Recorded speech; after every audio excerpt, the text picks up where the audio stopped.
was glad when they said, come let us go to the house of the Lord. I was glad when they say, come let us go to the church with no walls. You are my brother, you are my sister. From all over the world we are united in the house of God, in the church with no walls. Welcome to this week's episode of the Church with No Walls podcast. I'm your host Ryan Dearbone, and today I'm blessed to be joined by a longtime friend of mine, somebody who I've gone through master's classes with at Western Kentucky University. So we graduated. We'll just say over a decade ago. We won't go too deep into how long ago it was, but it was over a decade ago. And since then, she has accomplished so much, and she's really inspiring. So Ashlee Johnson, who is the founder and CEO of the Street Widows Foundation. Ashlee, thank you for joining us on the podcast this week.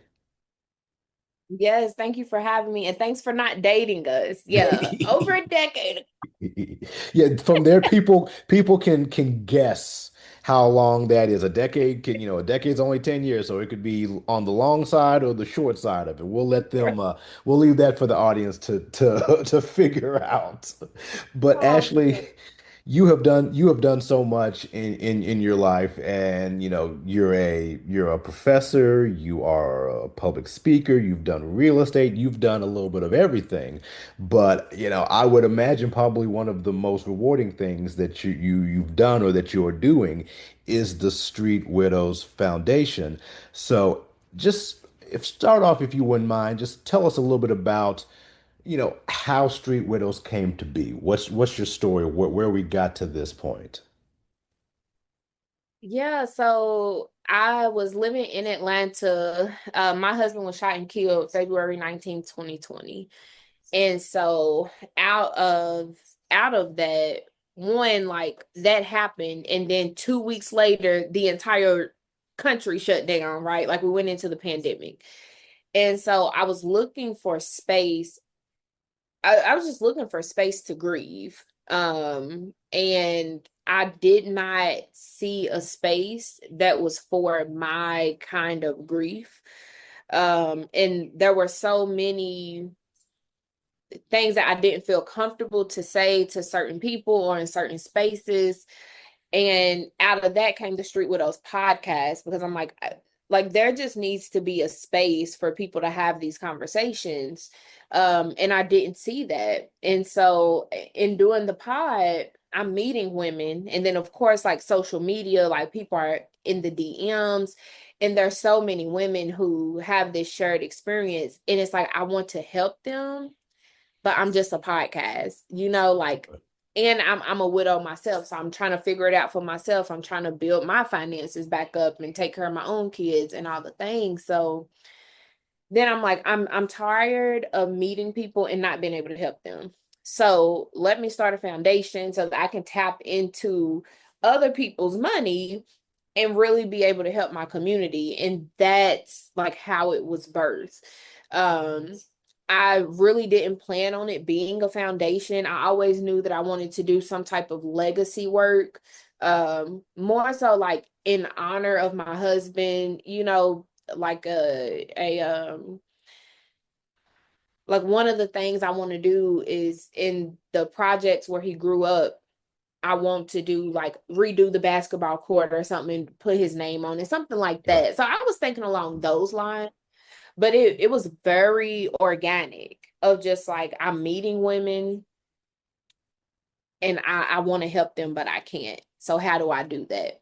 And the foundation was born out of that. So it's been 2 years now.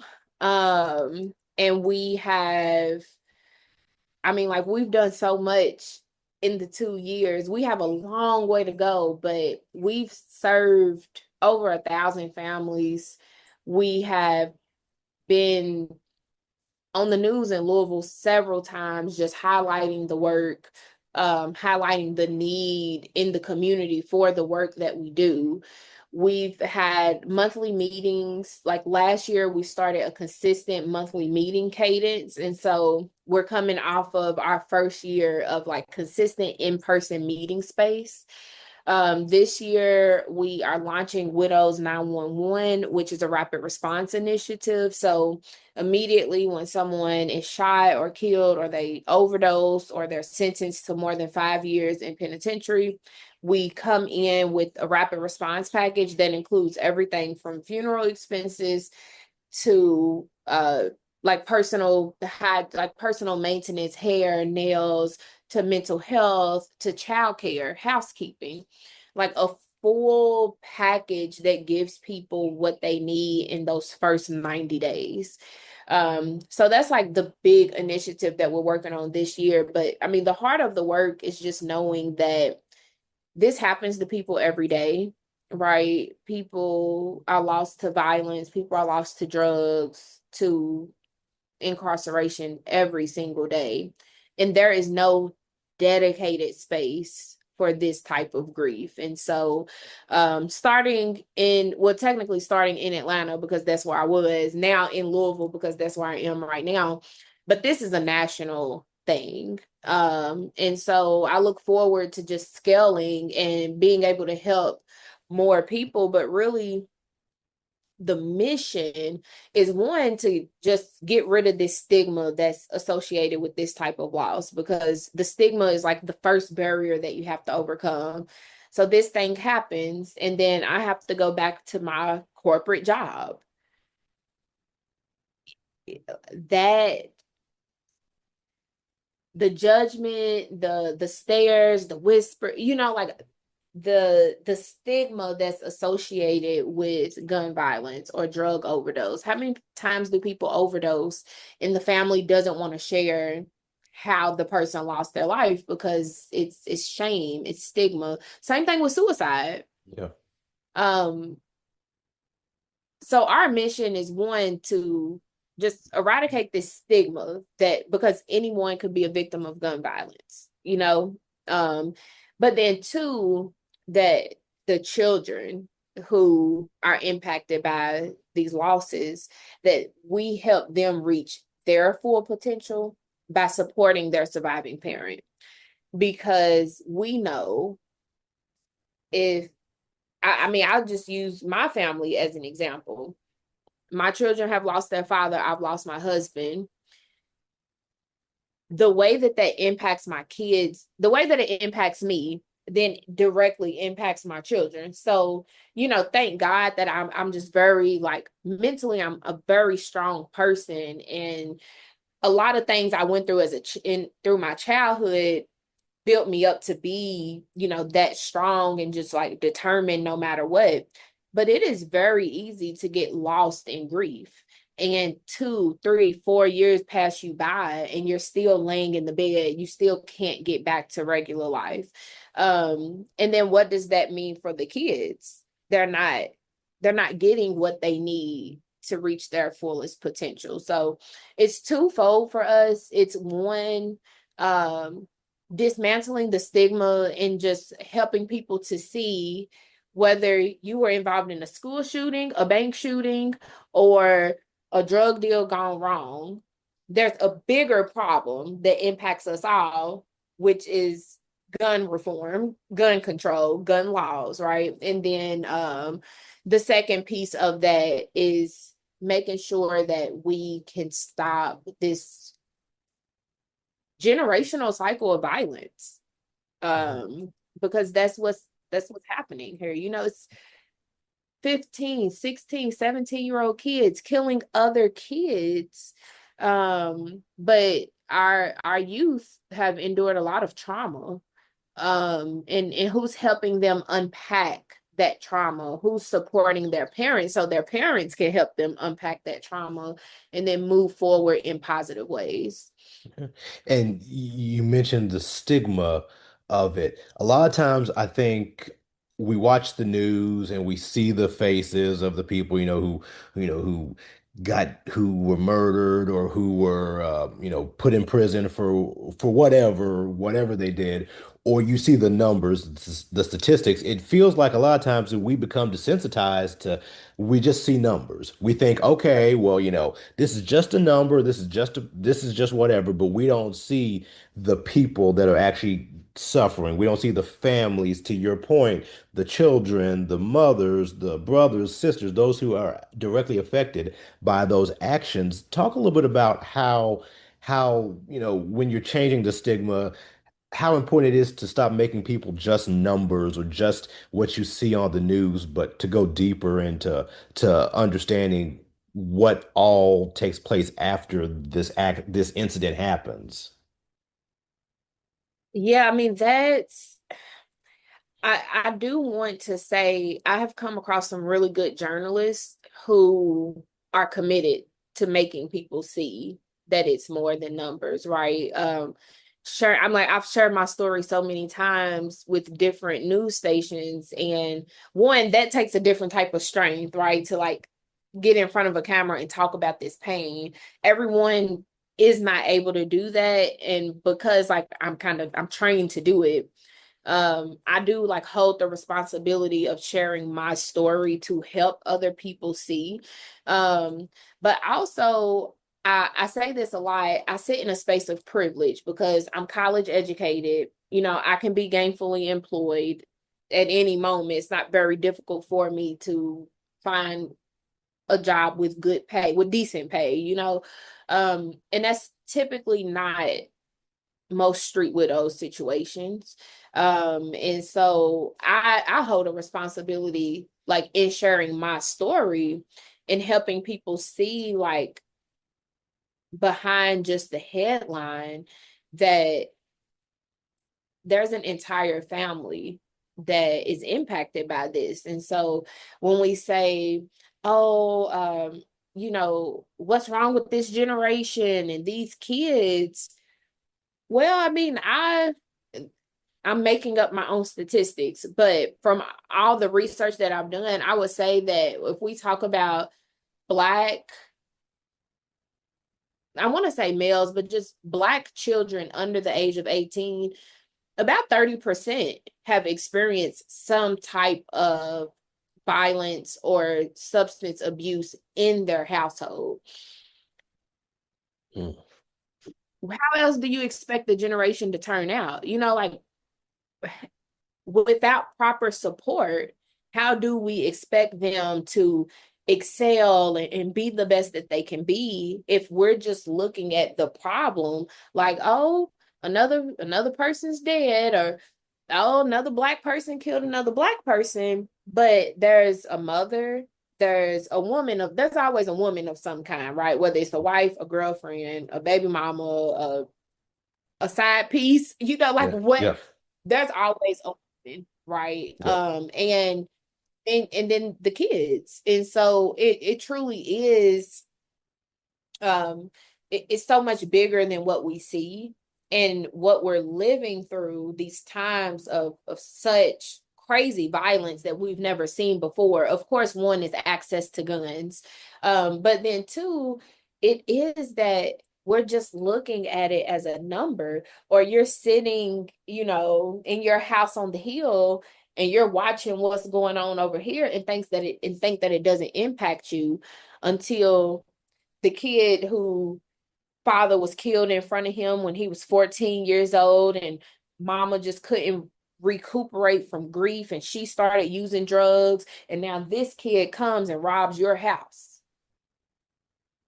Now it impacts you, you know, and that's the thing, is getting people to see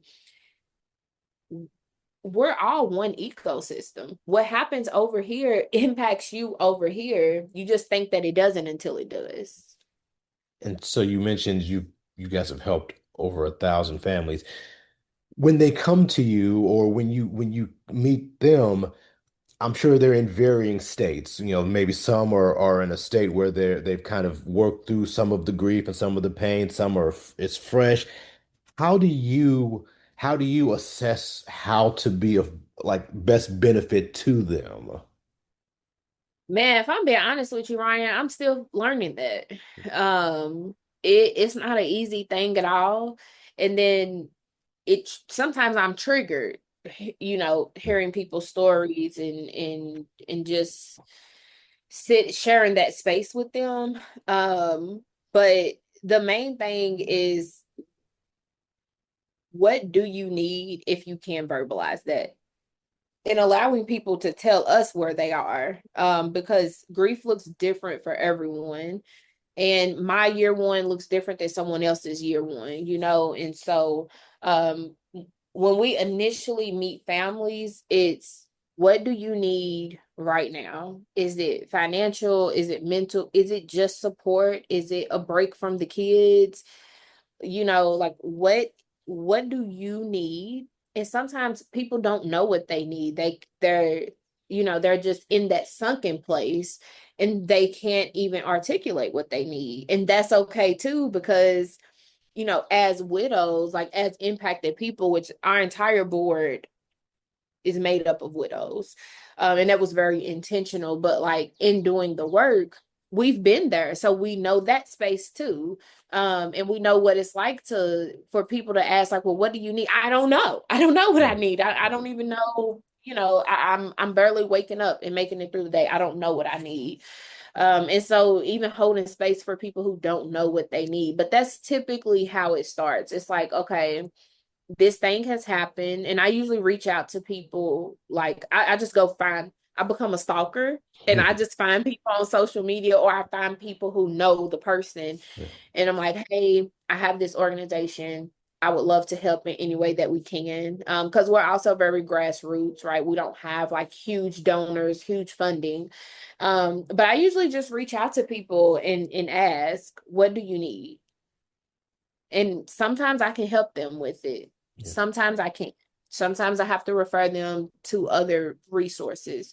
But even that is just like the things that in grief, you either don't have the time or you don't have the mental capacity to do. So if someone says, oh, you need to go to therapy, you think that a person like knee deep in grief is going to go online and look for a therapist? Like, no, here, I've got a recommendation for you. I have a couple of recommendations for you. These are Black women. And one in particular is a Black woman who is widowed. So she knows it. You know, here's my recommendation. So sometimes it's financial, sometimes it's having food delivered because they need food. Sometimes it is just sending them to a better resource or to the resource that they need. And in doing that, in creating the space, this is a long-term thing. This is something that the widow, that the children, that the family are going to deal with for the rest of their lives. So I'm sure a lot of it too is helping them to understand that, this is, like you said, you still are triggered sometimes. I know you probably have your days, your thoughts, your moments. So getting them to understand that this For is that sure. you're going to be with them. Yeah, you're going to be with them. This isn't just going to be with them Yeah. for a little while, then you're going to go off. That this is a community now. This is a family of you and everybody who's going through this in their own stages of grief. Am I correct? Yeah, absolutely. And that's what the Facebook group, so we have a private Facebook group, Street Widows, and that's what that space lives there for. Because I mean, like my daughter, she'll be 6 next week, but when she graduates from high school, when she goes to prom, when she gets married, you know, like it never stops. And it's those moments when it's just like, you know, you've 10, 20 years later, you're fine. You know, you've built a life after loss, but then there's this thing that happens and it triggers and it all comes back and it takes you back as if it's day one. Um, my daughter graduated pre-K last year. Ryan, I sat in the pre-K graduation and cried like a baby. And it was like as soon as I walked through the door, because I was having a moment of like he's not here to see this, and I'm like, Yeah. she looks so cute, and look at her little ponytail and her mom. Daddy was here. Oh my God. I cried from the moment I walked in the door until after we left. Like, and I wanted to stop crying, but I couldn't. But it's like, it's things like that, like moments that you don't even think are gonna hit you like that. And you just like, you can't control it. You just feel what you feel. And it was just like, man, like he's really not here for this moment. Yeah. Yeah, and it's just different. I've busted out crying in a grocery store aisle because I seen a cornmeal mix that my husband kept telling me, like, this is good cornmeal, we got to use this. And then I'm in the grocery store and I said, that's the mix that he was telling me to use. I just like, Wow. it just hits you at different times and in different moments. And that's a lifelong thing. And it does get better with time. And I couldn't understand people when they would say, like, it'll get better with time, because I felt like, well, if this person's only been gone for like a week and I missed them this much, I just seen them last week, or I Yeah. just seen them yesterday, and I have like this deep uh feeling of like loneliness and just, missing this person who I did life with every day. How in 5 years will that be any better when we've been away from each other even longer? And so I it just didn't make sense to me when people would say, it's you'll get stronger, it'll get better, it'll get easier to do, but it does. And I prefaced it with that because if someone's listening to this and they're in like, week one or year one, it may be like, girl, ain't nobody trying to hear that. Like, what do you mean Right. it gets better? But the truth is that it does. You do get stronger. You learn different ways, hopefully healthy ways to cope with the feelings that you have.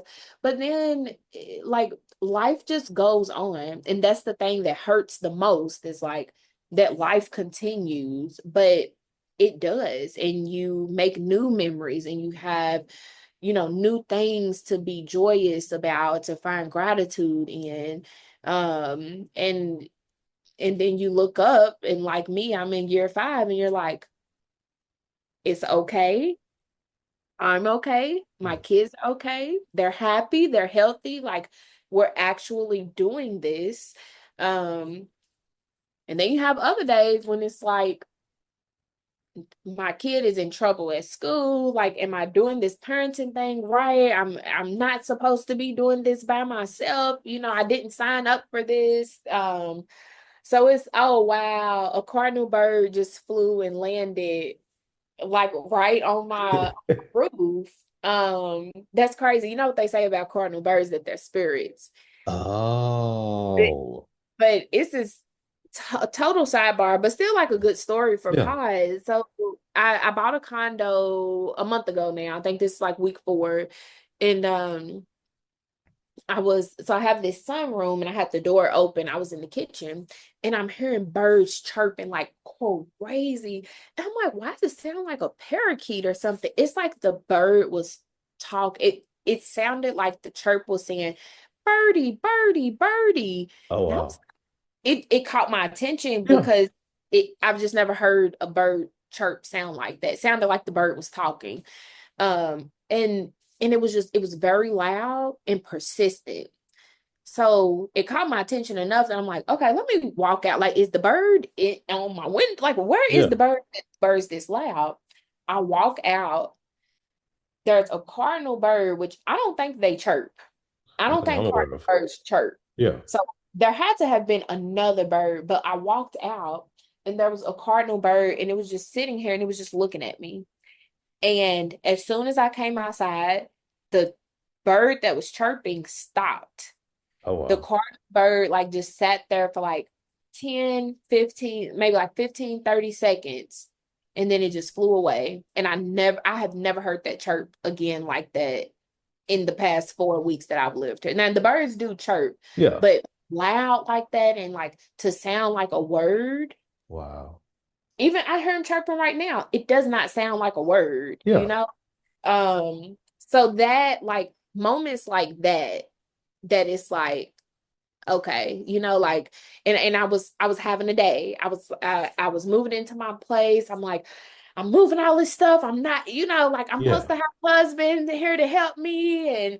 And then I think also just being emotional of like, I've just became a homeowner. He's not here to see this and all of those feelings. And it was like he came and said, nope, I'm right here. I'm right here with you. So you have moments like that over time that just bring you a little comfort of Yeah. like, we lose people in the physical, but we never lose their energy, Wow.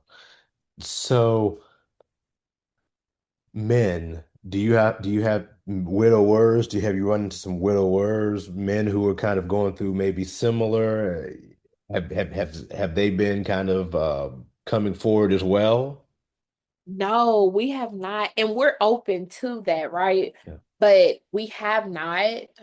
We do have a conversation series going on right now, Voices of the Churches, and we have men come into that space and share about their loss. But I've not had a man reach out to like the Street Widows page or the Yeah. Street Widows number, um, looking, just for support or for community. Yeah. But there are so many men who have experienced loss. And I think, as women, we are more emotional and we seek community more than men, I feel like. Which is something that I feel like so many people are working on right now, like in the mental health field and just breaking what's the word that I want to use? The socialization of men have to be this way, because men are people and have emotions and feelings too, and those things need to be processed. But no, there's not been a man who has reached out to Street Widows directly, but we would welcome that. We would certainly welcome that. And I think you're right. I think men have the stigma around men is always, okay, it happened, toughen up, go ahead and Yep. go about your business.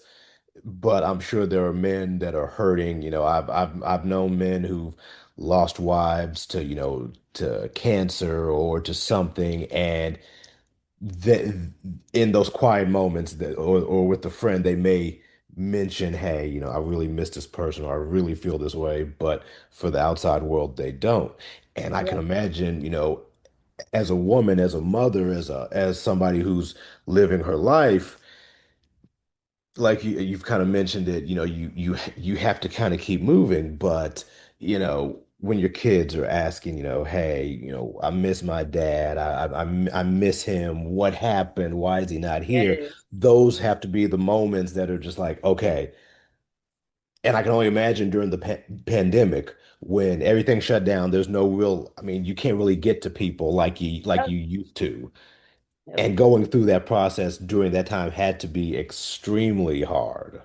I'm gonna tell you, it was so difficult because of the isolation, but at the same time, I think it was the best thing to happen to me because when my life stopped, everybody else's life stopped too. And that usually doesn't happen with Yeah. grief. It's like your entire world shatters and stops, and everybody else keeps going. But for me, it was like nobody was at work. So all my friends just had all the time to sit on the phone with me and like keep me company. And I'm actually so thankful for COVID because even like so I had literally just quit my full-time job like 3 weeks before my husband was killed. And I had signed on to do contract work with this accounting firm. Um, but I ended up losing the contract through the pandemic. And even with that, like the way that they was giving out the unemployment, that would not have been the case if it wasn't for the pandemic. So like financially, I was able to survive because of the pandemic. Um, Emotionally, like when it comes to that really, really deep feeling of loneliness, all of my friends had nothing but time because either we're not working or you're working from home. And so it was like I went to Vegas during the pandemic. Me and two of my girlfriends went to Vegas and it was like ghost town. It was the coolest vacation ever because there was like nobody there. Um, but it was difficult because it was isolation and we weren't just going to the grocery store, the kids weren't going to school, they weren't going to daycare, so I had to be a full-time parent as I was learning to be a single parent in general, and that was really difficult. But I'm grateful for the pandemic because I don't know how I would have. Obviously, I would have survived, right? Like I'm a survivor, I would have made it, but it would have looked so different. And so I actually think the pandemic like saved me in that first year of grief. Wow. Yeah, I mean, I didn't even think about that. That literally because nothing was going on, you were able to focus on you and focus on Yep. the kids, and you didn't have hustle and bustle of everything else moving around you. Yeah, I mean, I wouldn't even have even thought about that.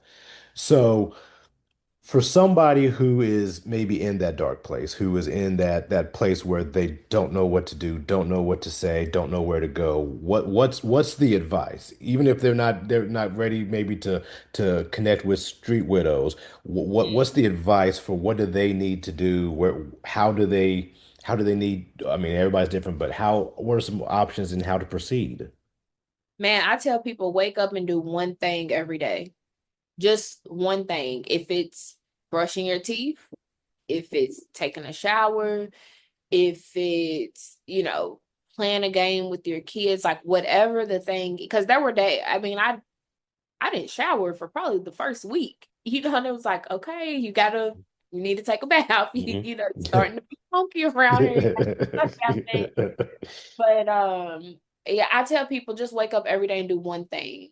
Because when you're in that space of grief, it takes everything you have to do the one thing.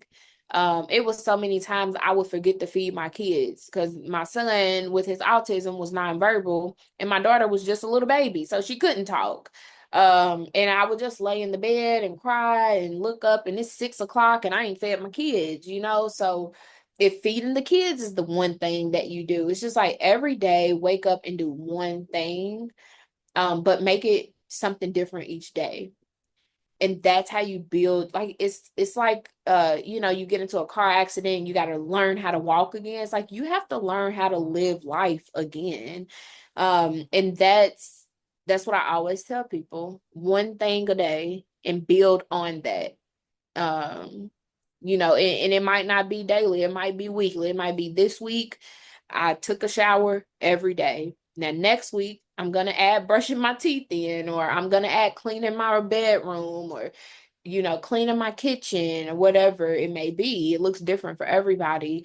But the when you allow yourself to just sit and sulk, and you don't get up and move and do something, it only makes it worse. Sitting in your own thoughts only makes it worse. And you definitely have to feel the feels, right? You can't go around it, you can't go over it, you can't go under it. The only way is through it. But you can't sit there. And when you do, that's what we call complicated grief. Mm, When and Black people are affected by complicated grief more than any other race. mm, But complicated grief is when it becomes unhealthy. mm, Grief is normal. We grieve losing a job, we grieve losing a spouse. Um, Grief is a very normal part of life, but it can get to be unhealthy. And when it does, it's even harder to pull yourself out of that hole. So it's like before you go all the way down, mhm. at the halfway point, we've got to start building back up, and learning how to live life again. And you mentioned the complicated grief. Does that factor into when, I know on your website you talk about dealing with, drug abuse and incarceration. I would imagine that the complicated grief really takes hold in those situations because your loved one is they're still there, but they're just either they're physically out of reach because they're in a jail or a prison, or emotionally because they're not them because they're on drugs or they're doing things that are uncharacteristic. They're not like them. So I would imagine that complicated grief really really takes hold in there because you're trying to deal with your feelings and emotions while still trying to hopefully help them either from behind bars or trying to help them to get the help they need to get off of whatever drug or vice that's harming them. Yeah, I do think I don't think it shows up more in any one space than the other. And that's I'm diving into research Yeah. interest when it comes to the grief now, right? Because like there's so much more research to be done, and especially when it comes to like black and brown people. But I don't think it shows up in one space more than the other. Mhm. I think it looks different, to your point of like, okay, my spouse has been gone for 7 years and I'm still sitting in that. I still have a hard time getting dressed, doing my hair, like caring about my appearance and doing normal things. Or my spouse has been incarcerated for 7 years, and that is starting to wear on me in a different way. And loneliness is starting to set in different, and our kids are getting older, and those milestones are starting to set in different. And he was the breadwinner, and so I have never recovered from that, right? And with substance abuse, like you said, it's like they're there, but they're not there. And the way that I see complicated grief show up in that situation is I'm exhausted from trying to help a person who doesn't or cannot at this point in time help themselves. And so you are literally grieving a person who it, it is right there within arm's reach. So it looks different, but I don't think it shows up in one situation any more than the other. I think it just looks different. Wow. So, Ashley, if somebody is wanting to connect with Street Widows, how can they connect with you and the Street Widows Foundation? We are Street Widows Podcast on all platforms, Street Widows Foundation on all platforms. And by all platforms, I mean Facebook and Instagram, because I don't have time for any more. Have mercy. Um, we do have a tick, like my personal TikTok. It's just Street Widows. Yeah. So you can find me on TikTok that way. But Facebook, Instagram, Street Widows Foundation or Street Widows Podcast. Our website is www.streetwidows.org. And if you want to learn more, if you want to get connected, go to the website. You can join our private Facebook group from there. And if you need additional resources, our phone numbers there. Like you can call us, you can text us, you can email us, you can DM. I answer DMs. And just let us know what you need. And if we can't help you, we'll point you in the direction of someone who can help. I think it's really important as we're closing out to say each state has crime victim compensation. A lot of people don't know about this. And this is when I get the time, I'm gonna sit down and make some content about it, because you can tap into financial resources. You can get funeral expenses reimbursed. You can get lost wages reimbursed. You can get reimbursements for mental health care. There's not a ton of help, but there is some. Mm. Each state has it. And so if you're listening to this and you're in a really tough spot, I mean, I've been under eviction twice. Thank God I didn't get to like the point of a sit out, but I've been under eviction twice, and I've been homeless once since losing my husband with my kids. If you are in a space where you need help, look up crime victim compensation in your state. Now, of course, there's an intake process and qualifiers and things like that. But look into that as a starting point if you're listening to this and you need help and you don't know where to go. Wow, man, that's good information, and we've talked about it just to see where you've come from. You know, it's inspiring, and that you're. And I tell this, to a lot of folks, it's one thing to have the situation happen to you and to take care of yourself. That takes a lot. But then to be able to share your experience and help others and help try to bring them along, that takes an extra layer of strength and an extra layer of care and love for other people. So the fact that you're doing this, Ashley, I know it's therapeutic for you as well to be able to bring others along, but it's just amazing. It's an amazing mission that you're doing. Thank you. Thank you. And I mean, thanks for having me today. Thanks for highlighting this, because unfortunately, people die from violence and drugs every day in every city, in every town, in every community. And so the work is necessary. And we're on a mission to go national with it. So so many people reach out and they're like, man, I wish you were here. Like, we need something like this in my city. And I tell them, we're coming. And we talking about church with no walls, right? Yeah. God is not putting a vision in my brain and in my heart to not help me and allow me to see it through. So when I say that Street Widows will be national, we will, and I trust God for that, So man, if you listening to this, just help is on the way. But in the meantime, you do what you need to do to take care of yourself. And yeah, I thank you so much for, having me on and choosing to highlight the work, but then also the need that exists in our community for it. Absolutely. And like she said, it's coming. If you need to get to her, she's giving you all the assets to get to her. Just get help, because that's the biggest thing. You can't take care of yourself if you're not taking care of yourself. Yeah. So And sometimes it's just talking. Sometimes you just need to talk to somebody who you don't have to explain it to. Somebody who just gets it and you can just talk and not feel like you're burdening them, not feel like they're judging you, or you have to micro explain every little thing. And so if you're in that space, I always hold space for that too. The private Facebook group, we meet every other month on Clubhouse. So y'all tap into the social media, come find us. If you need folks, we are your people. Any traumatic or unjust loss, it doesn't have to be guns and drugs. Medical malpractice. We have women who come because of suicide. And if you feel like you are left out in the streets to fend for yourself, like you don't belong in any space, we are your space.